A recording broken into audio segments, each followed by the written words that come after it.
Okay, I'm super excited about this conversation because this is someone who I look up to tremendously. I've been trying to get this gentleman on for a while, and he's so generous with his time. Todd Wright, thank you for coming onto the podcast. I've been super excited, as you can tell. So I really am grateful for your time. Well, I'm grateful that you invited me, man. I'm excited about our conversation today.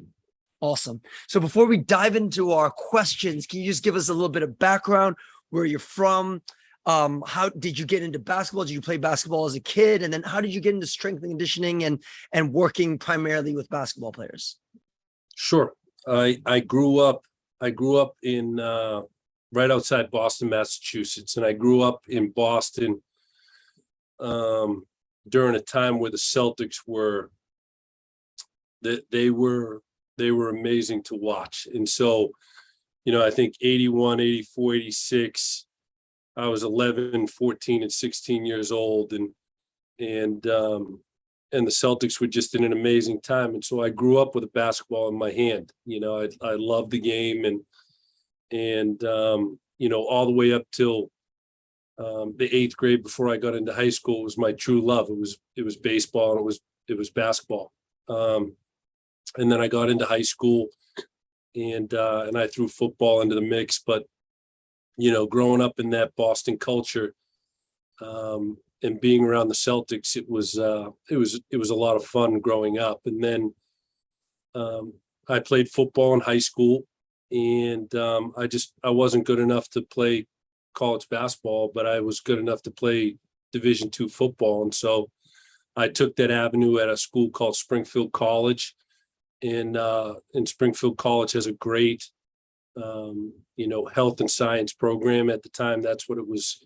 It was health and fitness. That's what the major was called. But it was basically a kinesiology background. And so I played 4 years of college football there, and then played a lot of intramurals, hooping. And then when I graduated, I thought that my journey would take me into college football, and I really wanted to see big time college football. And so I basically applied for graduate assistant positions, and I was really lucky that two or three schools hit me back. I sent the letter out on a typewriter, and I sent it out to 6 or 7 schools. I think it was Florida, Tennessee, Clemson, Boston College. And sure enough, I heard back from Tennessee and Clemson, and I went on interviews, and I ended up getting a graduate assistant position at Clemson University to become a strength coach and work on my master's degree. And at that time, I thought my path was going to be seeing big time football. And in the springtime, I actually had the basketball team as I had the wrestling team and the basketball team as another assignment in my first year. And at the end of that first basketball season, the university decided to make a change, and they hired a guy by the name of Rick Barnes. And Rick came in and said, "Hey, can you work with my guys until I'm able to bring my guy down?" And I said, "Absolutely." And so I started working with his guys, and we shared some commonalities on discipline and how to push guys to their limits. And he kind of liked it. And he said to me, "Would you ever consider leaving football?" And I said, I don't know, coach. And he said, "Well, look, these are the only things that I can promise you." He said, "I promise you that you can go anywhere in the country and learn. I won't let anybody put a budget restriction on you on your con ed."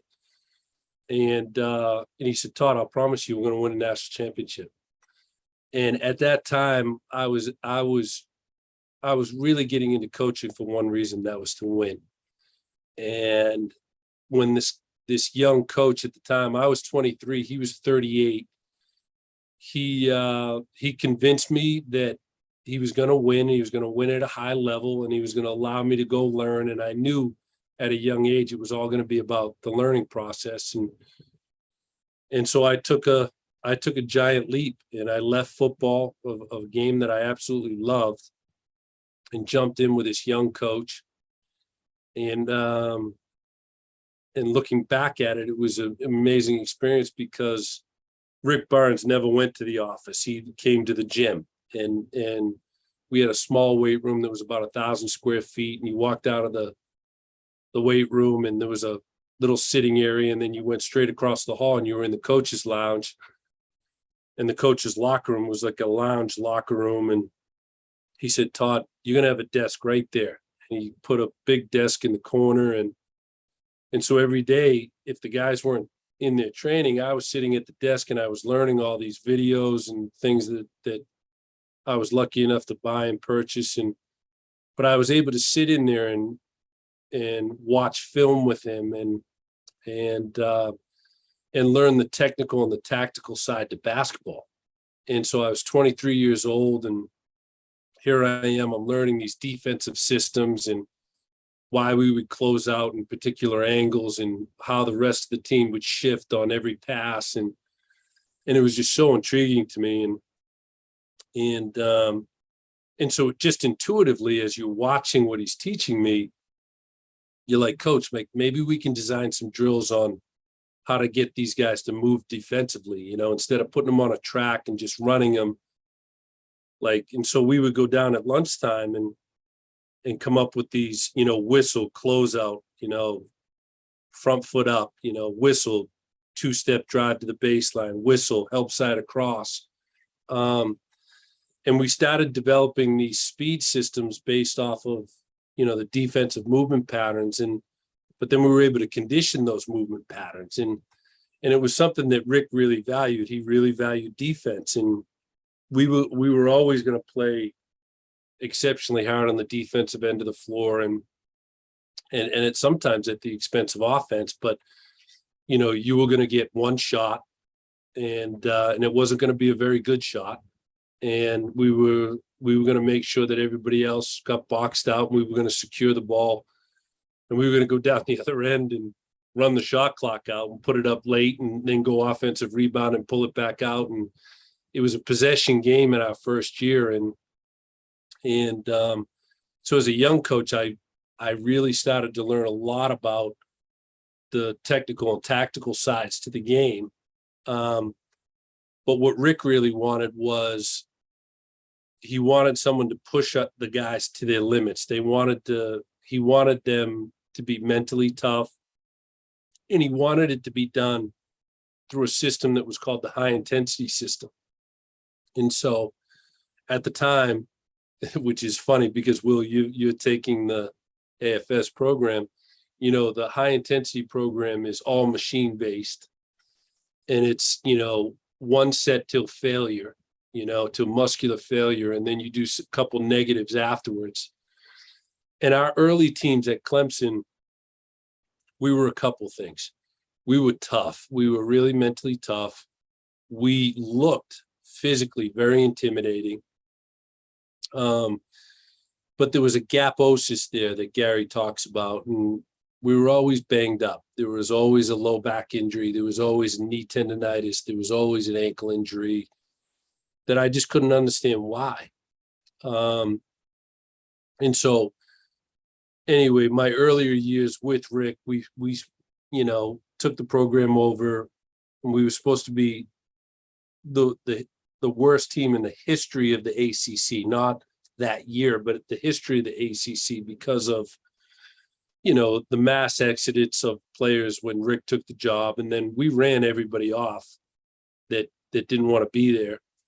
And we called this group the Slab Five, not, and it was the five guys that were going to create the foundation to what Clemson basketball would end up being.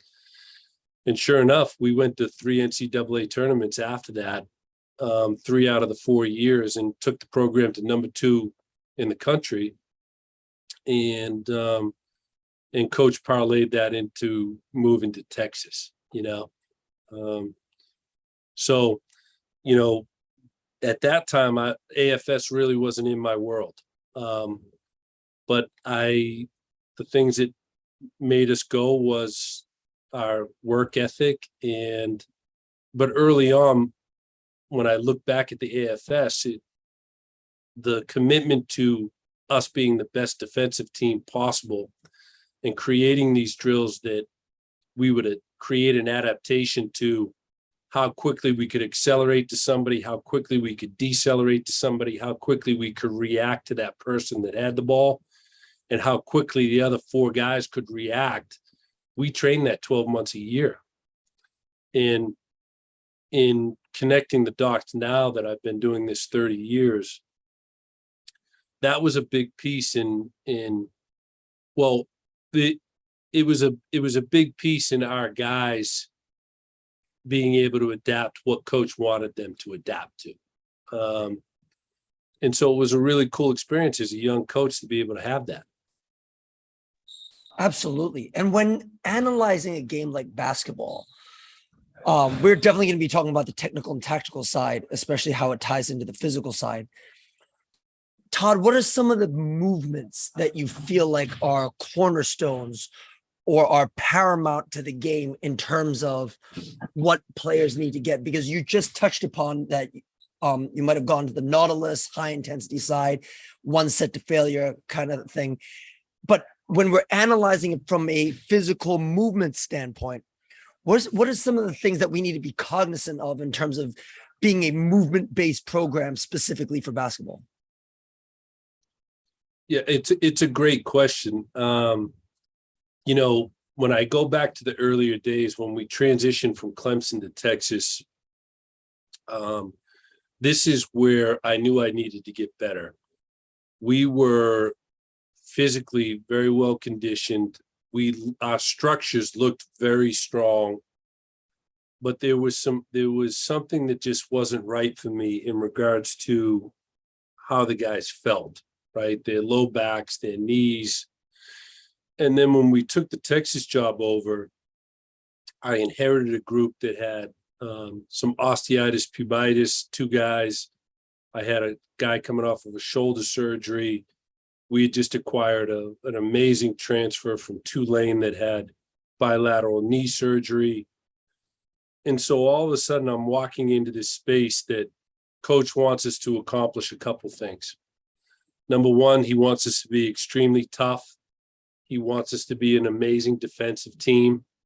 And to your point, Will, you just used the word movement.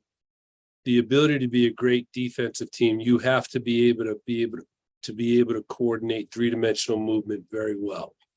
The ability to accelerate to something in three planes of motion, the ability to break down and decelerate in three planes of motion, and then react to something in three planes of motion.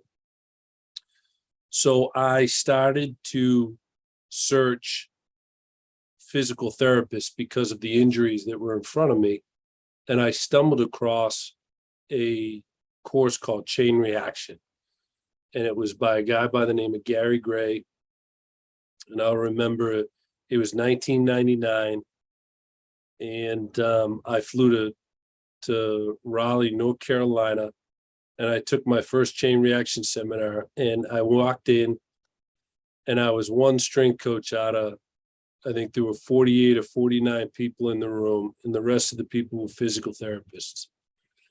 Instantly, I was a little intimidated, and Gary started talking about chain reaction biomechanics when the foot hits the ground, and I knew I was in over my head.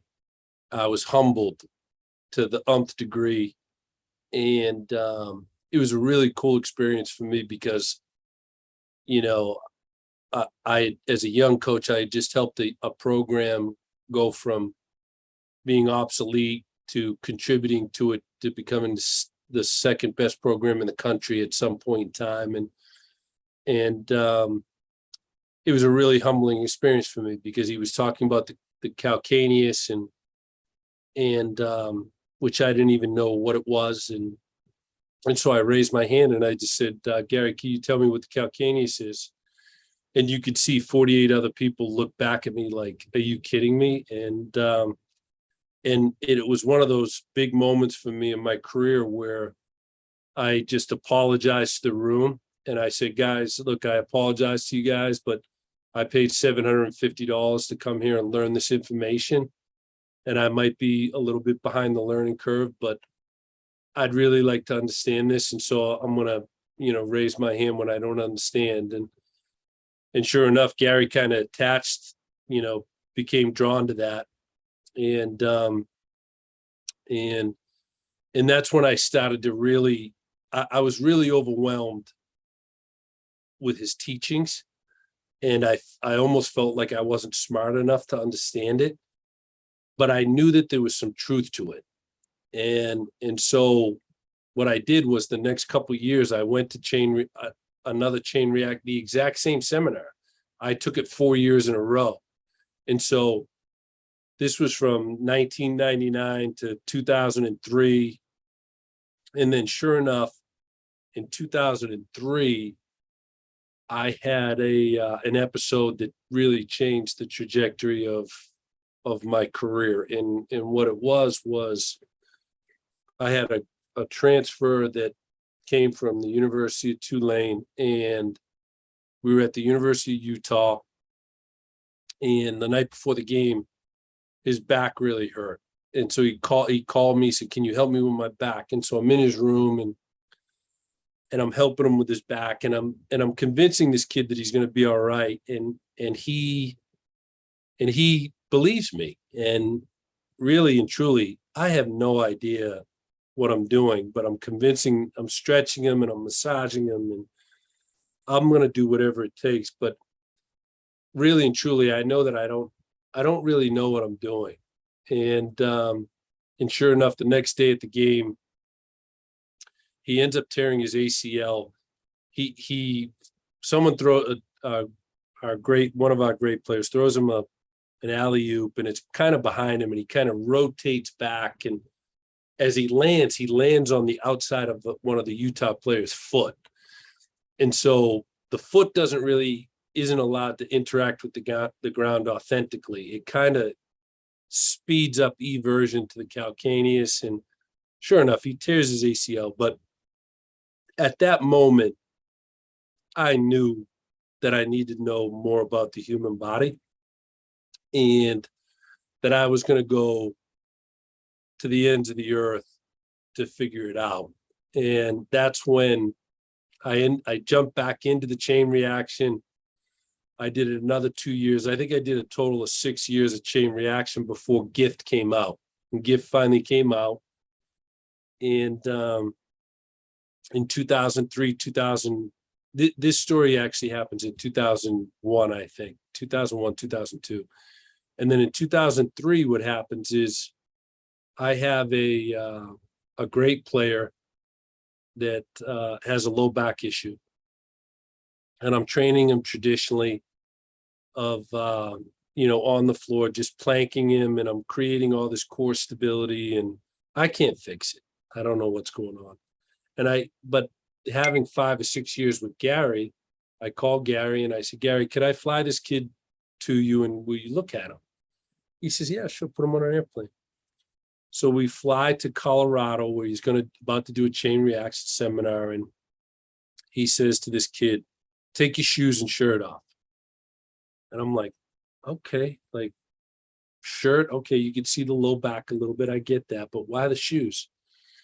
And he has this kid walk back and forth, and, he has him stand, and he roll his heels to the outside, roll him to the inside. And he says, "Todd, look, his left calcaneus is locked in inversion." And I say, "Gary, his back hurts."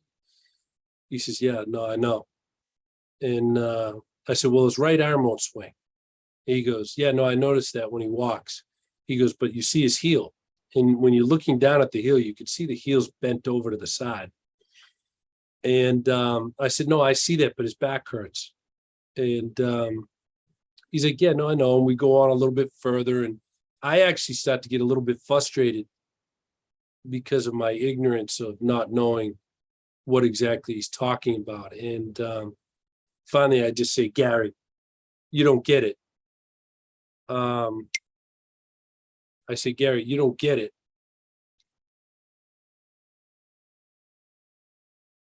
I said, you don't get it. I said, his back hurts. He said, no, I actually do get it. That's what's causing his back issue. And instantly I say to him, you got to teach me this. And he said, sure, I'll teach it to you. And he goes, this is what I would do. I would mobilize his subtalar joint by doing this. And sure enough, something that I had fought for 6 months, we had cleared up within, 4 to 6 weeks. And so that really started to change the lens and the eyeglass of how I saw the world of performance and movement. That was the pivotal change for me.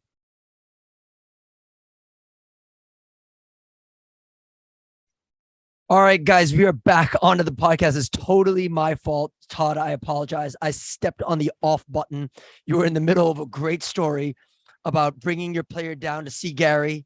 His shirt and shoes are now off, and I will let you continue the story. Sorry about that, everybody. No, all good, man. All good. So I take this kid to Colorado, and he takes his shoes and his shirts off, his shoes and his shirt off. And I'm thinking, okay, I get the shirt, but like, why the shoes? And he starts to walk and back and forth. And he says, roll your ankles to the outside, roll them to the inside. And he says to me, Todd, his left ankle, it's locked in inversion. And I said, Gary, his back hurts. He said, yeah, no, I get it. His back hurts. And so he has him do a couple other things. And he says, see the left ankle, and you could see the left ankle. It's bent to the outside. And at that time, I'm not really well versed in the nomenclature, but he says it's inverted. And I could obviously see that the left ankle is more inverted than the right. And I said, Gary, look, man, you don't get it. His back hurts. And I'm kind of frustrated and a little irritated at the time. And because it is something that I poured a lot of energy into to help fix this kid. And instantly Gary looks at me and he says, that left subtalar joint's causing his back. And I said, really? He said, yeah. I said, you got to teach me this. And so sure enough, he teaches me how to mobilize the subtalar joint on the left foot. And because of the chain reaction biomechanics of, when the foot hits the ground, the calcaneus everts, the mid-tarsal joint collapse, and it basically drags the tibia and the fibula into internal rotation, which then takes the femur and drags it into internal rotation. And so here I am, trying to stabilize this kid's back with all these bridges and traditional core exercises. And it's my first eye-opening moment of chain reaction biomechanics and how the body's totally integrated. And sure enough, something that we had been fighting for 6 months, we fixed in 4 to 6 weeks. We go on to the Final Four that year, and we lose to an amazing performance by Carmelo Anthony. But this kid goes on to break the all-time rebounding record in history. And so now all of a sudden, my traditional views of training, the eyeglasses in which I see the world start to really change. And I'm lucky that I'm a young coach, that I have the ability to make decisions. I don't have to, I don't have a boss, but I'm a little scared at the time. Do I stay in this traditional view of what I've been taught and everything that I've been learned? Or do I start to move into a direction that, that of some of these new discoveries that I've been learning? Shortly after that, I get a great player that we're lucky to get. He's going to go to the NBA right out of high school, but he has a back condition. He has a spondylolisthesis. Sure enough, I get him and I take his shoes off, and he has a HV bunion on the right foot, which usually wouldn't scare me at that time. But when I go to push back on it, it has no dorsiflexion at all. And then when I get him up to test him globally, he really kind of can't get through the right ankle. And basically, because the right toe had an issue, the right ankle starts to become restricted also.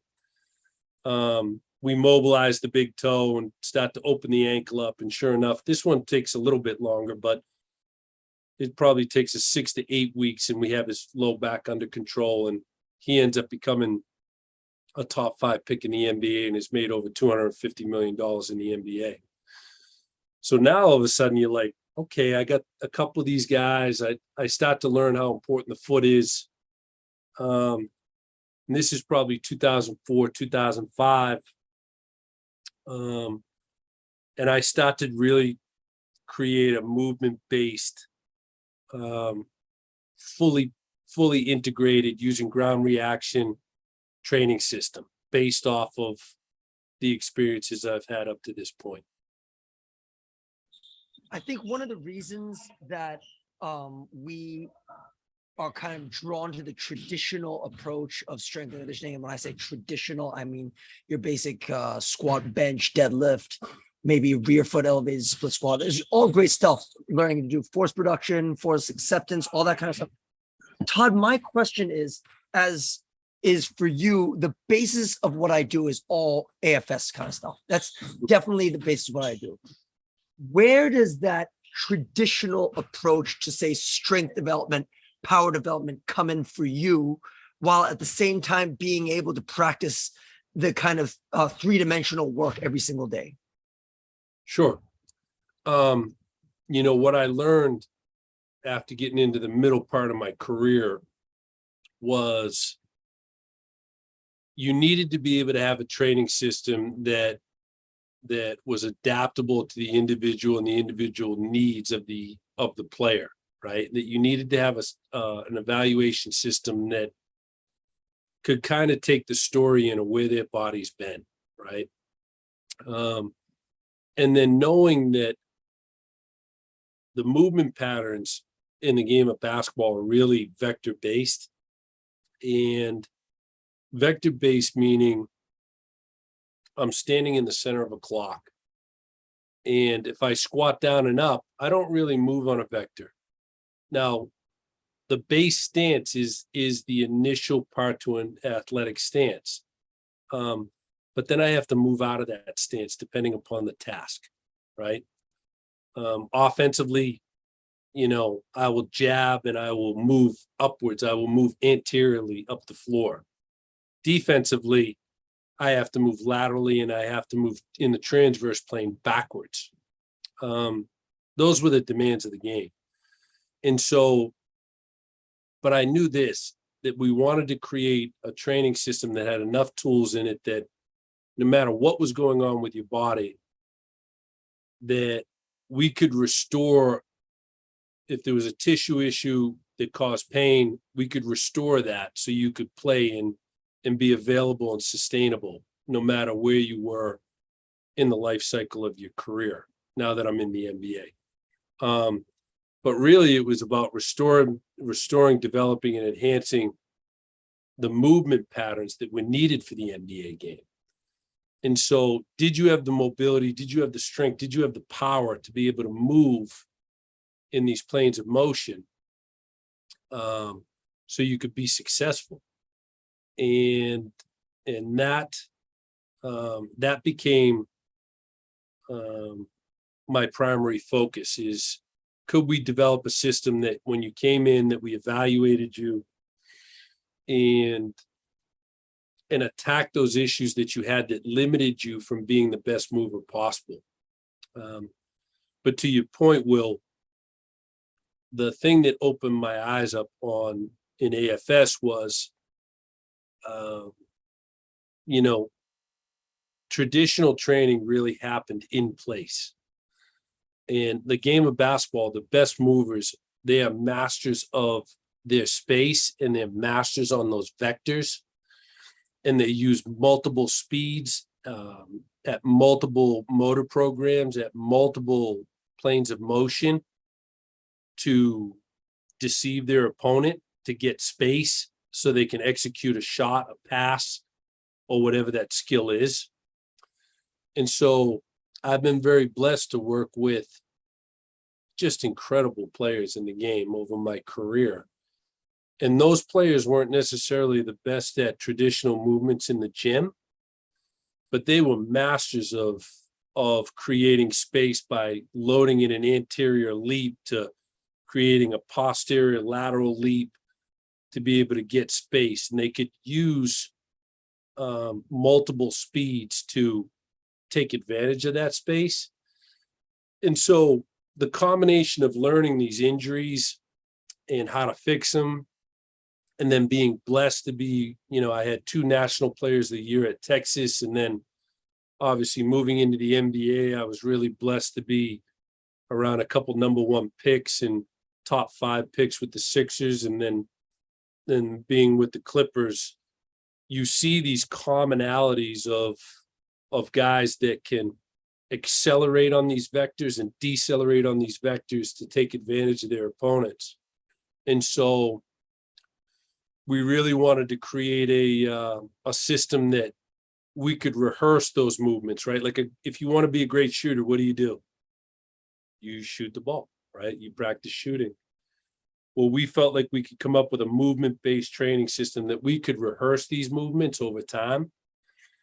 And basically, skill acquisition is just basically the ability to have a larger foundation of movement on how you can execute a skill, right? Like, how can I pass the ball off right foot, left foot, staggered stance? Like, and if I felt like if we could create this larger foundation of movement, that maybe we could help improve skill acquisition at the ability to pass, shoot, and dribble.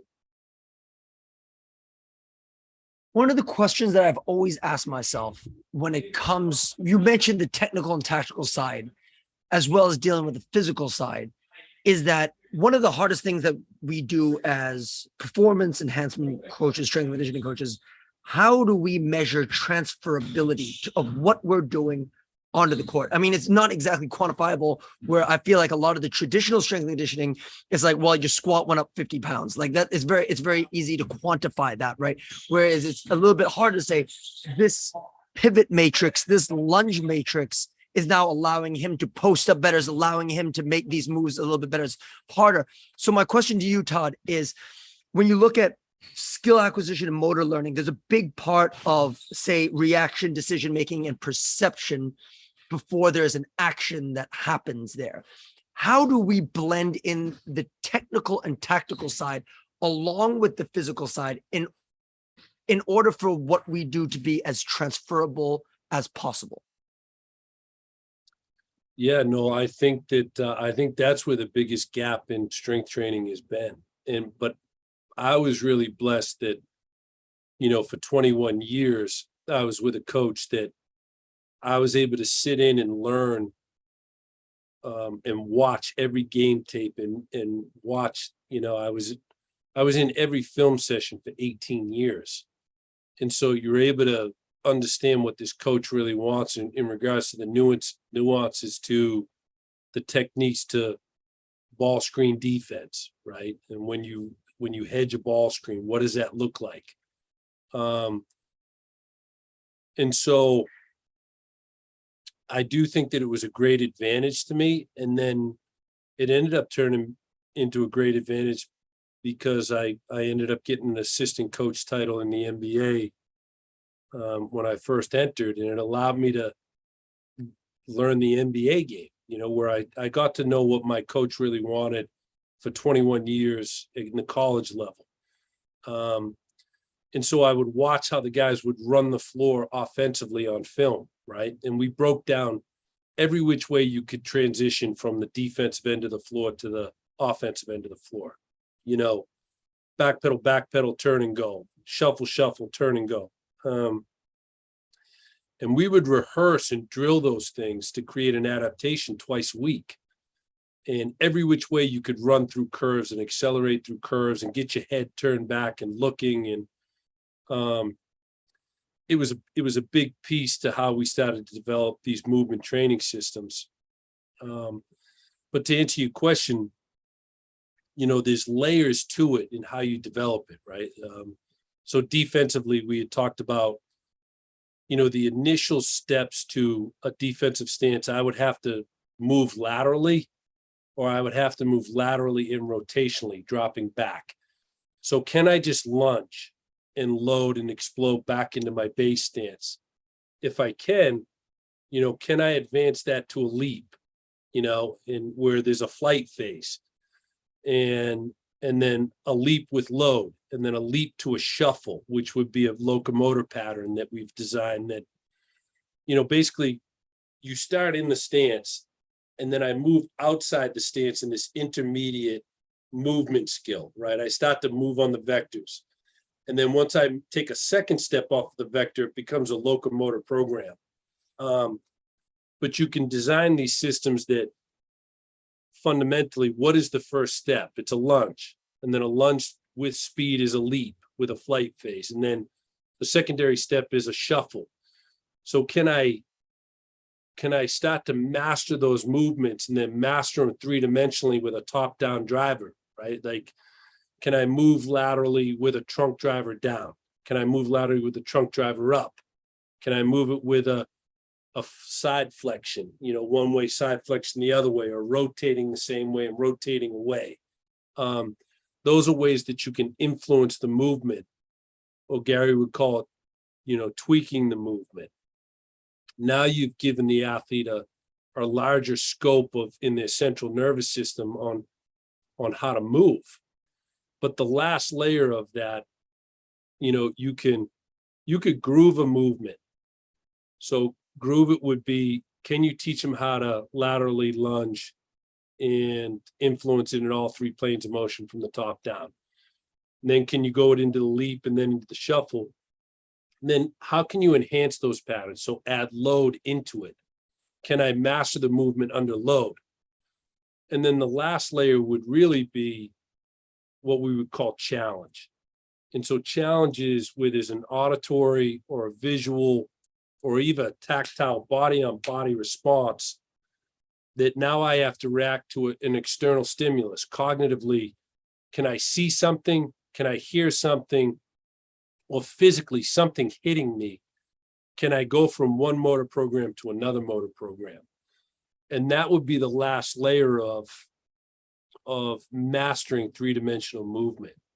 And so we've designed this system that has 10 core motor programs, one based on strength, one based on power. And then we have these 5 or 6 different locomotor programs that we can three-dimensionalize. Then we can enhance those with external loads. And then the last layer is, can we create this chaotic environment that brings in visual and auditory and then an actual tactile physical response, which happens in our game a lot, right? Like, you get hit with a screen that someone doesn't call out, you got a screen on your right. Can your body take that, that external force and still be able to be stable enough to react to move into the next movement?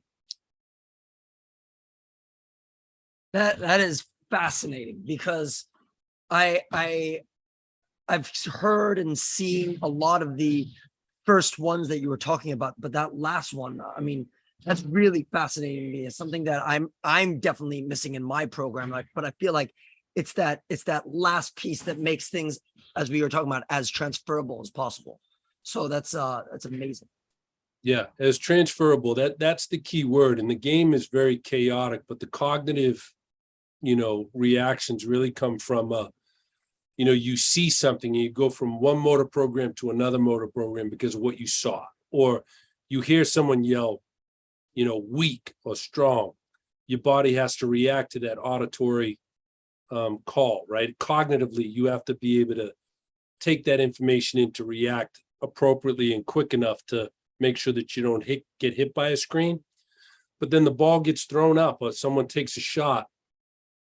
The ability for you to take on another force of another body and not deform and break down, that you have enough stability to be able to go into another motor program of jumping, right?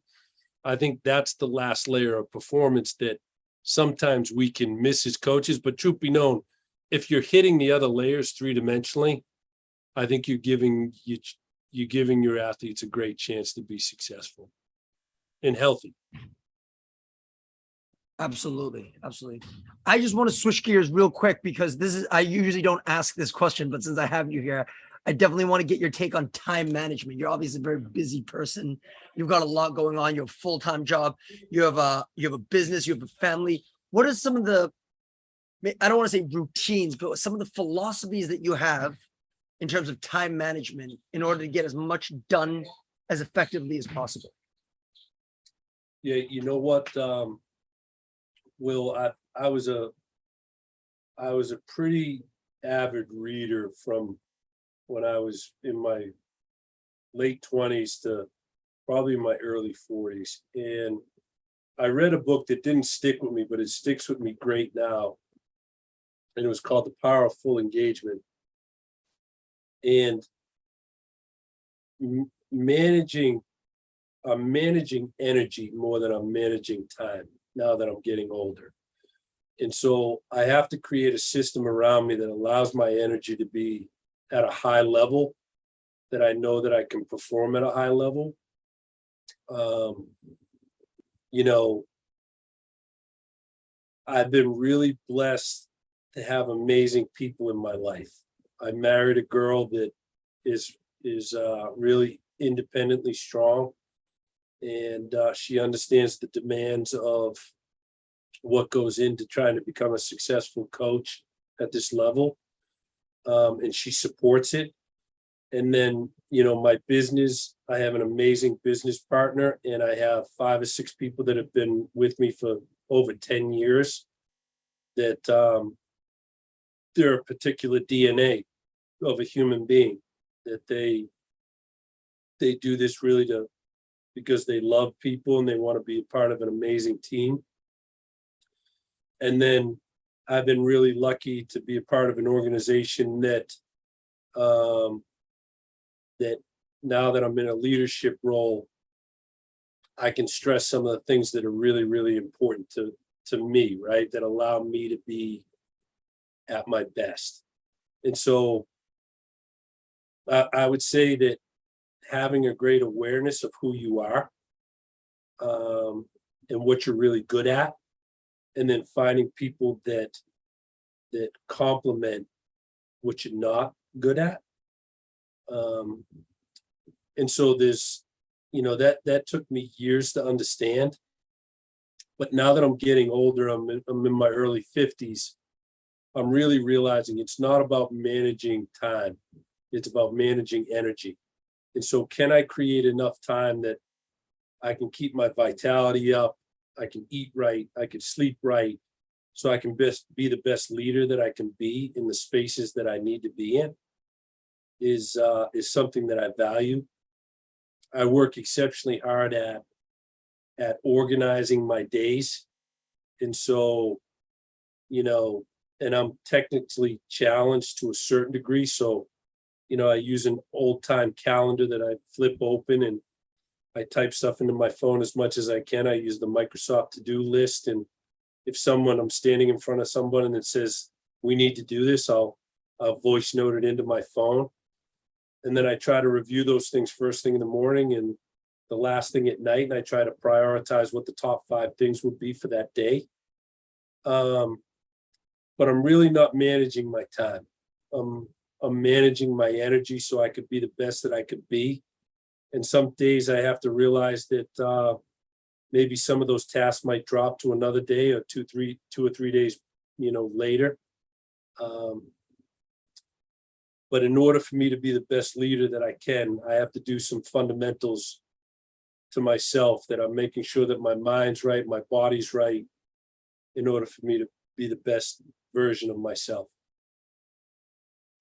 That is definitely a different perspective. I love that. And I can definitely relate to that in terms of managing your energy. That I will definitely be reading that book. Todd, you're definitely a leader in our industry.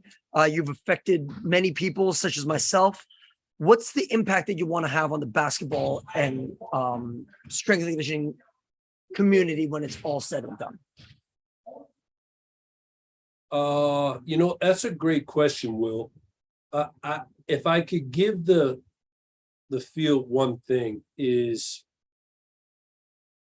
just have the humility to be able to ask the questions that you don't know.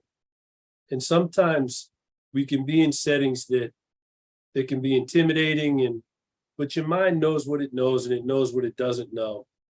And either you have the courage to ask those questions and it'll help you move further in your career, or you'll sit there and you'll continually wonder what the answer was. If I could look back and connect the dots, having the humility to say, I don't know, or that I could be wrong, was probably a big piece in my learning curve of why I found some of the answers that I did. But at the end of the day, what I would want my impact, I would want to impact people's lives.